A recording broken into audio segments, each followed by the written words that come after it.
Good morning students. आज हम standard 5 science chapter 7 air and water, ये चैप्टर आप लोग का लास्ट चैप्टर है। फर्स्ट टर्म का ये लास्ट चैप्टर है, एयर एंड वाटर। तो इस चैप्टर को हम आप पढ़ेंगे। इस चैप्टर में हमको क्या चीज़ के बारे में पढ़ाई करना है। इस चैप्टर में हमको एयर एंड वाटर के बारे में पढ़ना है। तो चलिए अब इसको हम स्टार्ट करते हैं। Air and water are essential for life. हमारे जीवन के लिए हवा और पानी दोनों ही महत्वपूर्ण है। Without air to breathe and water to drink we can not survive.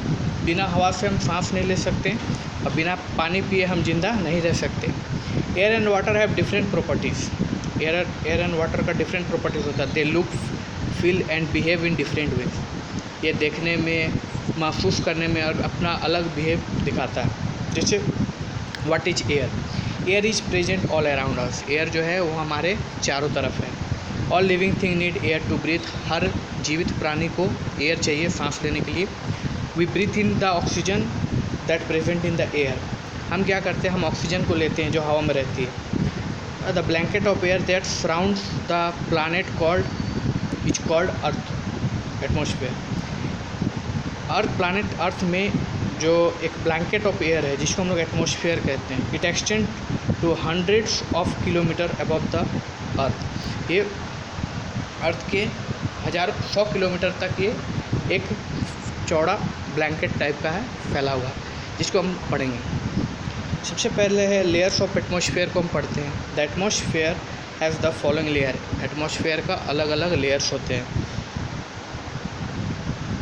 सबसे पहले है troposphere. Troposphere is the first layer above the earth surface. Earth surface मतलब ज़मीन से के ऊपर पहला जो लेयर है एयर का, उसको हम लोग ट्रोपोस्फियर कहते हैं। It extend up to 15 kilometre above the earth surface. ये अर्थ सरफेस से 15 किलोमीटर ऊपर तक ही रहता है। Change in the weather occurs in this layer. इसी लेयर में वेदर चेंज होता है। नेक्स्ट आपका stratosphere is the second layer of the atmosphere. Stratosphere जो है वो आपका एटमॉस्फेयर का सेकेंड लेयर है। It extend about 35 kilometre from about 15 to 50 kilometre above the earth surface. ये आपका 15 से लेकर 50 किलोमीटर के ऊपर में ये स्ट्रेटोस्फियर पाया जाता है अर्थ सरफेस के। The ozone layer forms the upper part of the layer. और इसके अपर पार्ट में ओजोन लेयर बनता है, which acts like a shield that protect us from the harmful ultraviolet ray of the sun. Jet planes usually fly in this layer. ये जो है ये हम लोग का एक तरह से सुरक्षा का मतलब एक शील्ड टाइप का रहता है, जो हम लोग को अल्ट्रावायलेट सन से अल्ट्रावायलेट जो रे आते हैं उसको हम लोग को उससे प्रोटेक्ट करता है। जेट प्लेन्स वगैरह जो है वो इसी लेयर में उड़ते हैं।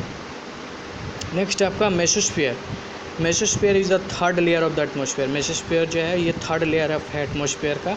It extend from 50 to 80 kilometre above the earth surface. ये 50 से 80 किलोमीटर के बीच का अर्थ सरफेस के बीच में ये है mesosphere. In this layer temperature begins to fall as we go higher. इस लेयर में क्या होता है, जैसे ऊपर जाएंगे टेम्परेचर क्या हो जाता है, घटने लगता है। That is why it is known as cold layer. इसीलिए इसको कोल्ड लेयर के नाम से भी जाना जाता है। Meteors of rocks fragments burn up in the mesosphere. Meteors rock fragment जो है यहाँ पे बर्न अप हो जाता है। उसके बाद है thermosphere. Thermosphere is the fourth layer. Thermosphere जो वो फोर्थ लेयर है। It extend from 80 kilometre above the earth surface. ये अर्थ सरफेस से 80 किलोमीटर के ऊपर है, ठीक है। Here temperature increase with height and can rise to as high 3000 degree Fahrenheit. यहाँ पर टेम्परेचर बहुत तेज़ी से जाता है। This layer is known as the upper atmosphere. इसको अपर एटमॉस्फेयर कहते हैं। Space shuttles orbit and earth in this layer. Space shuttles और अर्थ का ऑर्बिट जो है वो इसी लेयर में। नेक्स्ट है आपका exosphere. Exosphere is the fifth layer of the atmosphere. Exosphere जो है ये एटमॉस्फेयर का फिफ्थ लेयर है। The air here is very thin. यहाँ पे जो एयर है वो बहुत ही थिन है। Beyond the exosphere is a vast empty space. उसके बाद एक्सोस्फीयर के बाद एक बहुत ही बड़ा एम्प्टी स्पेस है। There is no air in the space. यहाँ पे उस स्पेस पे एयर नहीं है। Artificial satellites orbit the earth in this layer. और जो हम लोग नेचुरल सैटेलाइट जिसको कहते हैं आर्टिफिशियल सैटेलाइट जो हम लोग भेजते हैं वो इसी लेयर में ऑर्बिट करता है, घूमता है। अब next importance of atmosphere. Atmosphere का इम्पोर्टेंस क्या है? Some of the ways in which the atmosphere is useful for us. बहुत सारे तरीक़ों से एटमॉस्फेयर जो है हमारे लिए यूजफुल है। It keeps our planet warm, ये हमारे प्लानट को वार्म करता है। It provide us with air to breathe, इसके अलावा ये हम लोग को एयर देता है सांस लेने के लिए। The ozone layer is the atmosphere absorb the harmful ultraviolet ray of the sun. Ozone layer जो है एटमॉस्फेयर में वो हार्मफुल अल्ट्रावायलेट रे से हम लोग को बचाता है। The atmosphere help in recycling water through the water cycle. Water cycle के थ्रू से वाटर रिसाइकलिंग में मदद करता है एटमॉस्फेयर हम लोग को।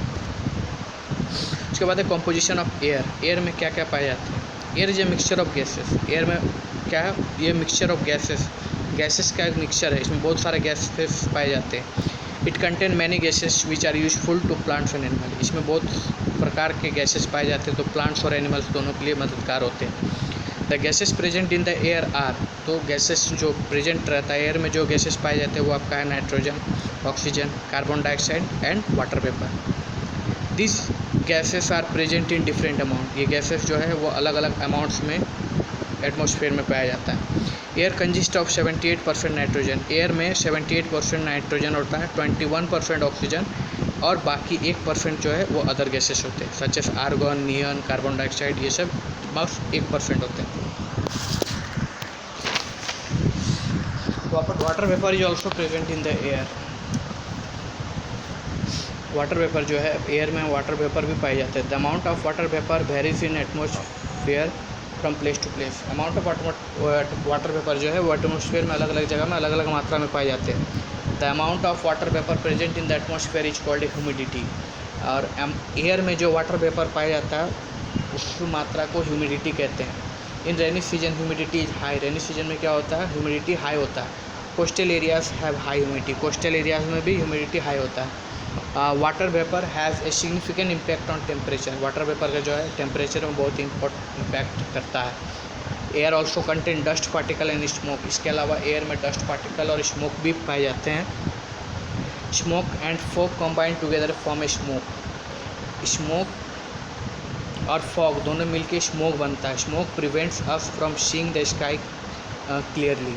और स्मोक के कारण ही हम आसमान को पूरा साफ देख सकते हैं, मतलब देखने में मदद नहीं मिलता इसके कारण। अब हम प्रॉपर्टीज ऑफ एयर। एयर के बारे में एयर के कुछ प्रॉपर्टीज है, इसको हम पढ़ेंगे। Air occupies space. एयर जो है वो स्पेस ऑक्युपाइज करता है। कैसे? Air is a matter and therefore it must take up space. Air जो है एक मैटर है, इसीलिए स्पेस टेक करता है। Air is an activity to demonstrate that air occupy space. यहाँ पे एक एक्टिविटी है जिससे आपको पता चल जाएगा एयर जो है वो स्पेस ऑक्युपाई करता है। You will need tumbler, water and glass. इसके लिए आपको एक टम्बलर, वाटर और एक ग्लास चाहिए। व्हाट टू डू, करना क्या है? Take a tumbler half with water and a glass. तो इसमें आपको क्या करना है? एक टम्बलर लेना है, take a half with water, जिसमें आधा पानी होना चाहिए और एक ग्लास होना चाहिए। Invert the glass and try to push it down into the water. और उसके बाद उसको क्या करना है? ग्लास को लेके पानी में आपको घुसाने का कोशिश करना चाहिए। It is difficult to do. आप देखिए होंगे कि वो पानी में नहीं घुसेगा। Next tilt the glass and little and push it into a water. उसके बाद थोड़ा गिलास को तिरछा करके अगर घुसाइएगा तो वो पानी में आसानी से घुस जाएगा। You will see the air bubble escaping and water entering the glass. तो जैसे ही वो मतलब ग्लास पानी में घुसेगा तो उससे क्या होगा? एयर बबल निकलेगा और ग्लास पानी में घुस जाएगा। The air as moves out of glass is replaced by the water and makes air bubble. Glass के साथ जो एयर पानी के अंदर गया था वो बबल्स के तौर पे बाहर निकाल गया, प्रोवाइडिंग एयर टेकअप स्पेस। और एयर क्या है? वो स्पेस टेक कर लिया। अब air exerts pressure. Air pressure is the force exerted on your body by the weight of air molecules. To prove this, air जो है वो प्रेशर एडजस्ट करता है। कैसे देखते हैं? You will need a soft drink can. इसके लिए आपको एक सॉफ्ट ड्रिंक कैन चाहिए, एक glass tumbler and screw driver. इसके लिए आपको स्क्रू ड्राइवर और ग्लास टम्बलर चाहिए। करना क्या है? Make a hole in the can. Can में होल कर दीजिए with the help of screw driver. Screw driver की मदद से आप उसमें होल कर दीजिए। इसमें आपको बताना चाहते हैं कि इसमें थोड़ा मिस्टेक हुआ है। पहला वाला ये जो आप देख रहे हैं ये एग्जांपल एयर ऑक्यूपाई स्पेस, इसका डायग्राम ये वाला है, और ये जो है एयर एग्जस्ट प्रेशर, इसका डायग्राम ये वाला है, इसलिए थोड़ा मिस्टेक हो गया बुक प्रिंटिंग में। तो ये वाला आप जो देख रहे हैं इसका ऊपर वाला डायग्राम और इसका नीचे वाला diagram. Make a hole in the can, can में आप होल कर दीजिए with the help of screw driver के मदद से, और try pouring the soft drink into glass tumbler, उसके बाद ग्लास टम्बलर में उसको डालिए। Make another hole a little away from the first one, उसके बाद दूसरा होल कीजिए जो उसके जस्ट नीचे हो या उससे अलग हो। Now again pour the soft drink into the glass tumbler, उसके बाद फिर से उसको ग्लास टम्बलर में ड्रिंक को डालिए। क्या देखिएगा, when one hole is made the soft drink comes out very slowly, जब एक होल रहेगा तो वो क्या होगा, सॉफ्ट ड्रिंक धीरे धीरे निकलेगा, लेकिन once the second hole is made it comes fast, दूसरे होल में क्या हो जाएगा, वो बहुत तेज़ी से निकलेगा। Conclusion, air enters can when the second hole is made, जैसे ही दूसरा छेद आप बना देंगे उसमें एयर ज़्यादा तेज़ी से निकलेगा। As air enters the can its pressure pushes the soft drink out, जैसे एयर उसके अंदर जाएगा तो पुश मतलब सॉफ्ट ड्रिंक को बाहर निकालने के लिए वो पुश करेगा। नेक्स्ट आपका air is needed the burning, जलने में एयर मदद करता है। The oxygen in the air keeps a fire burning, there can be no fire without air. Oxygen जो है, ऑक्सीजन जलने में मदद करता है, ऑक्सीजन जो है वो जलने में मदद करता है। जैसे you will need candles, glass, table and match stove box, इसके लिए आपको क्या क्या चीज़ों की ज़रूरत होगा, इसके लिए आपको कैंडल चाहिए, ग्लास चाहिए, टेबल चाहिए और एक माचिस चाहिए। व्हाट टू डू, करना क्या है, take candle and place them on a table, candle को टेबल में गाड़ देना है, जला देना है। Light them to see them burning, उसके बाद सबको जला दीजिए। Put a glass over one of the candle, उसमें से कोई एक कैंडल के ऊपर ग्लास से ढक दीजिए। आप क्या देखिएगा, the flame of the candle covered with glass will go out after some time, तो थोड़ी देर बाद आप देखिएगा जिस कैंडल को आप ग्लास से ढक दिए वो कैंडल थोड़ी देर बाद बुझ जाएगा। This is because the candle will use up all the oxygen in the glass, क्यों, क्योंकि ग्लास के अंदर जितने भी ऑक्सीजन थे वो कैंडल यूज कर चुका है। When all oxygen is used up, अब जितना भी ऑक्सीजन उस ग्लास के अंदर बचा हुआ था वो यूज हो गया, it will not be able to burn any more and get extinguished, तो उसके बाद अब वो ज़्यादातर तक उसको एयर नहीं मिलेगा, ऑक्सीजन नहीं मिलेगा, क्योंकि ग्लास कवर है इसलिए वो बुझ जाएगा। तो इससे हमको पता चलता है कि जलने में एयर बहुत मदद करता है। उसके बाद air has a weight, an empty gas cylinder weight less than a filled one, हम देखते हैं गैस सिलेंडर जो आता है वो भरा हुआ गैस सिलेंडर जो है खाली वाले गैस सिलेंडर से बहुत भारी होता है। This is because gas has wait, क्योंकि गैस का एक वेट होता है। The following activity demonstrate this property, इस एक्टिविटी से आपको पता चल जाएगा कि एयर का वेट होता है। You will need balloon, stick, sellotape, इसके लिए आपको बैलून, स्टिक और सेलोटेप चाहिए। करना क्या है, blow up two balloon so they are same size, दो बैलून को इस तरह फुलाना है जैसे वो सेम साइज में है। उसके बाद है उस एक स्ट्रिंग धागे से उसको बांध दीजिए, और उसके बाद एक टाइट रूलर में उसको दोनों तरफ बांध दीजिए, tight string loosely around the centre part of the ruler, और उसके बाद centre parts of the ruler में दोनों को बांध दीजिए। Prick one balloon with the needle, उसके बाद बीच पकड़ कर रखिए, उसके बाद उसको क्या कीजिए, एक बैलून को फोड़ दीजिए।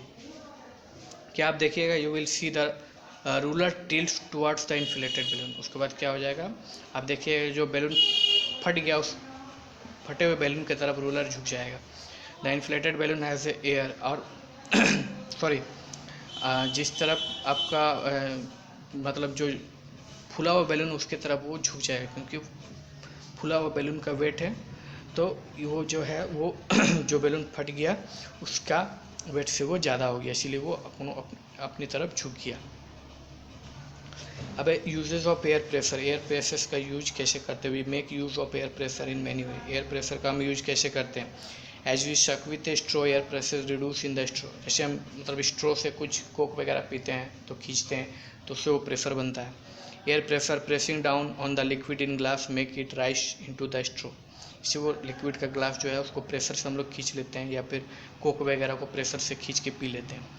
Toys such as pouching clown in inflated with air, कुछ कुछ टॉय रहता है जिसमें एयर भरा हुआ रहता है, जिसको दबाने से आवाज़ करता है। They retain their shape because the air pressure existed from the inside, अब उसको कितना दबाइएगा फिर वो अपना वही शेप में आ जाता है। Doctors are able to use syringe to give injection. Air pressure से मदद से ही डॉक्टर जो है वो आपका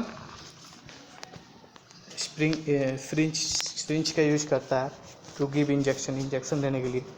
the air is remove from the syringe by pushing in the plunger and so the liquid medicine rises in the bottle। तो इस air pressure से वो क्या करते हैं, उसको खींच लेते हैं सिरिंज से, और उसमें जो लिक्विड बोतल में रहता है मेडिसिन, वो मेडिसिन उसके अंदर चल जाता है। Vehicles tyre are filled with compressed air. पहियों के मतलब गाड़ियों के पहियों में आपका व्हीकल टायर्स यूज किया जाता है, जिससे वो क्या होता है, वेट को वो व्हीकल का संभाल सकता है। The hand pump function due to air pressure. Hand pump जितने भी देखते हैं हम, जिससे एयर भरते हैं, वो भी एयर प्रेशर को यूज करता है। When the handle is brought up the air pressure inside the pump. जैसे हम हैंडल को ऊपर की तरफ खींचते हैं, एयर प्रेशर क्या होता है, नीचे से वो प्रेशर को यूज करता है। उसके बाद जैसे ही हम लोग उसको दबाते हैं, फिर वो स्पेस जिस चीज़ में भरना चाहते हैं उसमें वो भरा जाता है। नेक्स्ट है आपका water. Other than air, water is the most important substance needed by living thing. Air के अलावा वाटर जो है वो मोस्ट इम्पॉर्टेंट सब्सटेंसेस है जो हमको डेली का यूजेज में ज़रूरत होता है। Living being can not live without water. जीवित प्राणी जो है बिना पानी के नहीं जी सकते। We need water for drinking, bathing, cooking and many other activities. हम लोग पानी का यूज बहुत प्रकार से करते हैं, ड्रिंकिंग में, बाथिंग में, कुकिंग में और बहुत सारे एक्टिविटीज़ में। Plants also need water to make their food. Plants को भी वाटर चाहिए अपना फूड बनाने के लिए। Water fills the ocean, seas, rivers and lakes. Water जो हम देखते हैं, वाटर जो है ओशियन, सीज, रिवर्स, लेक्स में भी भरा हुआ है। Which cover more than 3/4 of the earth surface. जो अर्थ सरफेस का 3/4 पार्ट आपका वाटर से भरा हुआ है। It is also found inside the crust of the earth as a ground water. इसके अलावा ज़मीन के नीचे भी हम जानते हैं कि पानी है, जिसको हम लोग ग्राउंड वाटर कहते हैं। Rain water is the main source of water on the Earth. Earth में रेन वाटर जो है वो मेन सोर्स ऑफ अर्थ है। It is the purest form of natural water and free from impurities. ये जो है ये प्योरेस्ट फॉर्म ऑफ वाटर होता है, जो प्योरेस्ट फॉर्म ऑफ वाटर रहता है, जो इम्प्योरिटीज़ मतलब उसमें गंदगी नहीं रहता, वो प्योरेस्ट फॉर्म ऑफ वाटर को हम लोग कहते हैं।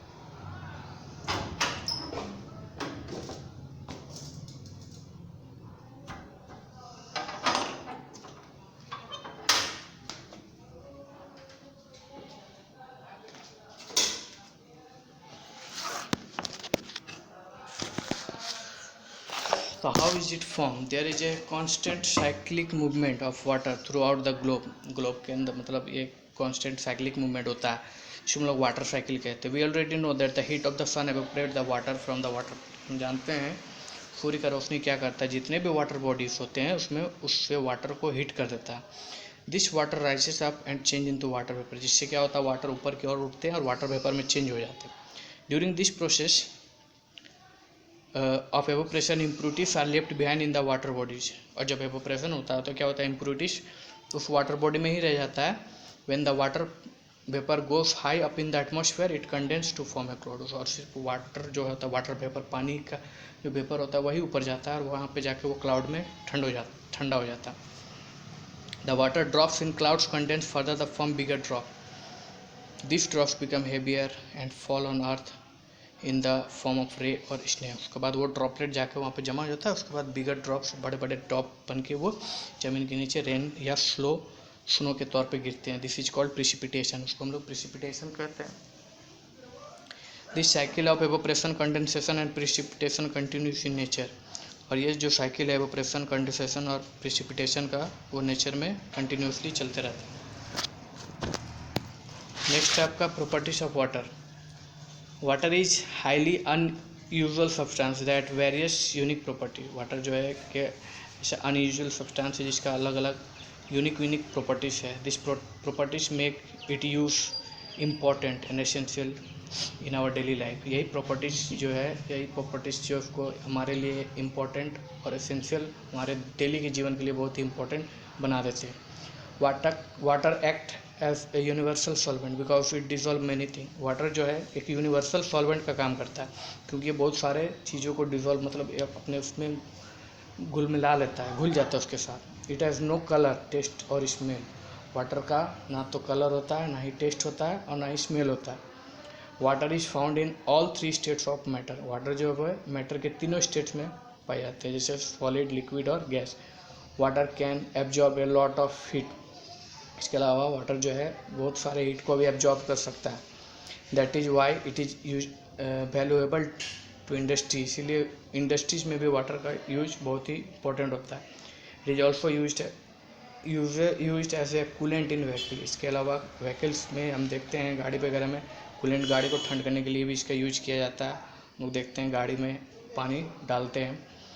इसके बाद है इम्प्योरिटीज़ इन वाटर। वाटर में क्या क्या इम्प्योरिटीज़ पाए जाते हैं। Rain water fills the ponds, lakes, rivers, ocean और सीज। रेन वाटर जो है पॉन्ड्स, लेक्स, रिवर्स, ओशियंस में भर जाते हैं। When it flows it carried just germs, waste products and other impurities with him. जब ये फ्लो करता है तो इसके साथ बहुत सारे डस्ट, जर्म्स और वेस्ट प्रोडक्ट इसके साथ मतलब फ्लो होते हैं। Some of this impurities dissolve in water. बहुत इसमें से कुछ कुछ इम्प्योरिटीज जो है उसके साथ मिल जाते हैं। तो इम्प्योरिटीज़ दो तरह के होते हैं, soluble impurities and insoluble impurities. Impurities दो तरह के होते हैं, सॉल्युबल और इनसॉल्युबल। सॉल्युबल इम्प्योरिटीज़ उस तरह के इम्प्योरिटीज़ को कहते हैं जो पानी में घुल जाते हैं, जैसे जर्म्स, बैक्टीरिया, ये सब को हम लोग सॉल्युबल इम्प्योरिटीज़ कहते हैं। और इनसॉल्युबल इम्प्योरिटीज़ जैसे मड, सैंड, स्टोन, ये सब इनसॉल्युबल इम्प्योरिटीज़ कहते हैं। अब है आपका removing soluble impurities. Soluble impurities जो है आपका जर्म्स, बैक्टीरिया है, इसको हम कैसे रिमूव कर सकते हैं। Most soluble impurities can be separated using 2 process, evaporation and distillation. Soluble impurities को दूर करने के लिए 2 प्रोसेस का हम यूज कर सकते हैं, एवोपरेशन का और डिस्टिलेशन का। The process of converting a liquid to vapour is called evaporation. Evaporation क्या होता है, लिक्विड से वेपर में चेंज करने के प्रोसेस को एवोपरेशन कहते हैं। Water containing soluble impurities like salt is heated. जैसे वाटर में मान लीजिए सॉल्युबल इम्प्योरिटीज़ रहता है, जैसे सॉल्ट, नमक। Water change into water vapour and escape the impurity salt is behind. अगर मान लीजिए आप नमक में पानी मिला दीजिए, उसके बाद पानी को गर्म कर दीजिए, गर्म पानी क्या हो जाएगा, वाटर वेपर बन के बाहर निकल जाएगा और जो नमक है वो नीचे जमा रह जाएगा। नेक्स्ट है आपका distillation. Distillation can be done on small scale in A distillation flask. Distillation जो है वो छोटी मात्रा में डिस्टिलेशन फ्लास्क के तौर पर यूज कर सकते हैं। When impure water is heated, जैसे इम्प्योर वाटर को हीट करेंगे it start boiling and step is for. जैसे इसके बाद बॉइलिंग मतलब पानी उबलने लगेगा और इससे स्टीम निकलने लगेगा। This water is free of impurities. और ये वाटर जो बनता है वो इम्प्योरिटीज से बना हुआ रहता है। As they are left behind in the distillation first, pure water is collected in the collector. उसके बाद वो प्योर वाटर को एक कलेक्टर से कलेक्ट किया जाता है। अब है नेक्स्ट आपका removing of insoluble impurities. Insoluble impurities को कैसे रिमूव करेंगे हम। Insoluble impurities can be removed by using 2 different method. 2 different method से हम इनसॉल्युबल इम्प्योरिटीज़ को आपका 2 मेथड से इसको रिमूव कर सकते हैं। पहला है सेडिमेंटेशन और दूसरा है decantation. Sedimentation and decantation, when water is allowed to stand in a container for free hour the insoluble impurity settle down at the bottom of the container. अगर हम मतलब इनसॉल्युबल इम्प्योरिटीज से भरा हुआ पानी को एक कंटेनर में रख देते हैं तो कुछ ही घंटों के बाद उसमें क्या हो जाता है, इनसॉल्युबल इम्प्योरिटीज जैसे मिट्टी वगैरह, मड वगैरह जो है वो उसके नीचे सेटल्ड हो जाता है, जमा हो जाता है कंटेनर के। This process is called sedimentation. ये प्रोसेस को सेडिमेंटेशन कहते हैं। The clear water is now pure to another container without disturbing the fetal impurities. तो नीचे बैठे हुए जो डस्ट पार्टिकल बैठ जाता है उसको बिना डिस्टर्ब किए उस पानी को अच्छी तरह दूसरे कंटेनर में अगर हम डाल देते हैं, इस तरह के प्रोसेस को हम लोग डिकेंटेशन कहते हैं। इस तरह पानी को हम लोग निकालते हैं। दूसरा है filtration. We can also pass water that contain insoluble impurities through filter paper or a thin cloth to get clean water. एक पतला कपड़े से या फिर फिल्टर पेपर से हम पानी को पास करके इनसॉल्युबल इम्प्योरिटीज को हटा सकते हैं। For example tea is poured in the cup after filtration. जैसे हम चाय बनाते हैं तो चाय को ग्लास में डालने से पहले एक छलनी से हम लोग छानते हैं, तो वो एक छलनी से जो चाय को छानते हैं वो एक बेस्ट एग्जांपल है फिल्टरेशन, वाटर फिल्टरेशन। अब है प्यूरिफाइंग वाटर एट होम। घर में हम पानी को कैसे प्यूरिफाई कर सकते हैं। Impure water content disease causing germ, गंदा पानी जो है उसमें जर्म्स होते हैं जो हमारे लिए बहुत ही बीमारी रहते हैं। Drinking water can be made germs free by the following process, तो पीने वाले पानी को हम जर्म्स फ्री अलग अलग प्रोसेस से बना सकते हैं। पहला आपका boiling, the best way of purifying water to remove bacteria and germs is boiling, तो सबसे बेस्ट वे तरीका है जो प्यूरिफाई वाटर को जर्म्स फ्री करने के लिए boiling. We should boil water for about 15 to 20 minutes, हमको पानी को 15 से 20 मिनट उबाल देना चाहिए, उसमें जितने भी जर्म्स रहते हैं वो मर जाते हैं। इसके अलावा chlorination, the process of adding chlorine is water to kill germs in chlorization, इसके अलावा क्लोरीन अगर हम पानी में डाल देते हैं तो वो सारे जर्म्स को मतलब वो ख़त्म कर देता है। Chlorine is commercially available as tablet, chlorine जो है अभी हमको टेबलेट के तौर पे भी मिल सकता है। उस टेबलेट को अगर हम पानी में डाल देंगे उस क्लोरीन टेबलेट को तो पानी का गंदगी ख़त्म हो जाता है। थैंक यू, आपका ये चैप्टर कंप्लीट हो गया और अब फर्स्ट टर्म का सारा